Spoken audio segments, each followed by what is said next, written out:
Tuan Miss Universe license ရရှိပြီးနောက်အမျိုးစင်မြင့်ထက်မှမြင်တွေ့ရတော့မယ့်တဲစုငိမ့်ပရိသတ်များအားလုံးပဲမင်္ဂလာပါရှင်ရွှေမလေး channel ကနေပြန်လည်ကြိုဆိုလိုက်ပါတယ်အခု2026ခုနှစ်ရဲ့အစောပိုင်းကာလမှာမြန်မာအလှမယ်လောကကိုအကြီးအကျယ်ကြရက်ထသွားစေတဲ့သတင်းကတော့အားလုံးမျှော်လင့်နေကြတဲ့ Miss Universe မြန်မာ license ကိစ္စပဲဖြစ်ပါတယ်ဝါရင် National Director ကြီးတော်ဆိုယူဝေနဲ့လူငယ်စီမံခန့်ခွဲသူထူးအလွင်တို့ကြားကပြင်းထန်လာတဲ့အားပြိုင်မှုဟာအခုဆိုရင်တော့အပြေပေါ်ထွက်လွတ်လာခဲ့ပါပြီအလှမယ်လောကရဲ့သမိုင်းတစ်ခုလို့ဆိုရမယ်ဒီဖြစ်စဉ်မှာထူးအလွင်ဦးဆောင်တဲ့မင်္ဂလာပါ Miss မြန်မာအဖွဲ့က Miss Universe မြန်မာ MUM ရဲ့တရားဝင် license ရှင်အဖြစ်နဲ့ MUO Miss Universe Organization ရဲ့အသိမှတ်ပြုမှုကိုရရှိသွားခဲ့ရပါအစောပိုင်းမှာတော့ထူးအလွင်ရဲ့အတိတ်က video file တစ်ခုကိုအကြောင်းပြုပြီးတော့ license မရအောင်ဟန်တားမှုတွေရှိခဲ့ပေမဲ့ခိုင်မာတဲ့စီမံခန့်ခွဲမှုနဲ့အရေးချင်းတွေကြောင့်ဒီအတားအဆီးတွေအားလုံးကိုကြော်ဖြတ်က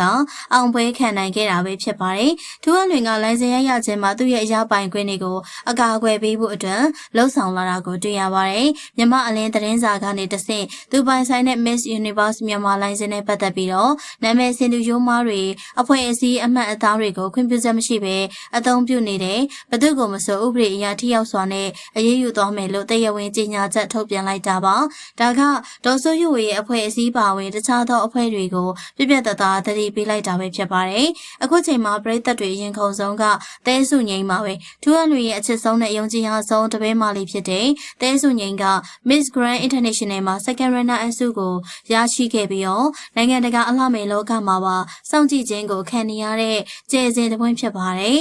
အခုထူးအလွင်က MU license ကိုပါရယူနိုင်ခဲ့ပြီဆိုတော့တဲစုငိမ့်တယောက် Miss Universe မြန်မာအဖြစ်စင်မြင့်ထက်မှာတကြောပြန်ပွဲထွက်လာဖို့ရာဂိုင်နှုန်းဖြစ်နီးပါတေးကြနေပြီလို့သိရပါတယ်ထူးအလွင်ကအလှမယ်တွေကိုနိုင်ငံတကာစံမီအောင်မြေတောင်မြောက်ပေးတဲ့နေရာမှာထူးချွန်နှက်မြတ်သူတအူးအဖြစ်နဲ့တက်တေပြသခဲ့ပြီးသားပါနီနီလင်းအိမ်တဲစုငိမ့်မြင့်မြတ်မိုးနဲ့နာနာတို့ကလို့မြမကုံဆောင်အလှမယ်တွေအဖြစ်နဲ့ top စရင်ဝင်အောင် support ပေးနိုင်ခဲ့တဲ့သူ့ရဲ့စီမံခန့်ခွဲမှုကတကယ်ကိုအားကိုးစရာပါဒါကြောင့်တဲစုငိမ့်ကို Miss Universe လိုမျိုးကမ္ဘာအဆင့်မီစင်မြင့်ထက်မှာမြန်မာနိုင်ငံအတွက်ပထမဆုံးသောရလဒ်ကောင်းတစ်ခုရယူပေးနိုင်ဖို့အတွက်သူကအစွမ်းကုန်စူးစမ်းမှသိချပါခြုံငုံကြည့်ရမယ်ဆိုရင်တော့ဒါကမြန်မာအလှမယ်လောကအတွက်မျိုးဆက်သစ်တွေရဲ့အောင်ပွဲလို့ဆိုရမှာပါအတိတ်ကကိစ္စတွေထက်လက်ရှိအရေးချင်းနဲ့စွမ်းဆောင်ရည်ကိုသာ MUO ကအတိမတ်ပြုလိုက်တာကထူးအလွင်အတွက်ရောမြန်မာပြည်သက်တွေအတွက်ပါအားတက်စရာပါတဲစုငိမ့်လိုအတွေ့အကြုံရှိပြီးသားအလှမယ်တယောက် MU စင်မြင့်ထက်မှာဘယ်လိုမျိုးထူးထူးခြားခြားတွေလုပ်ပြမလဲဆိုတာကတော့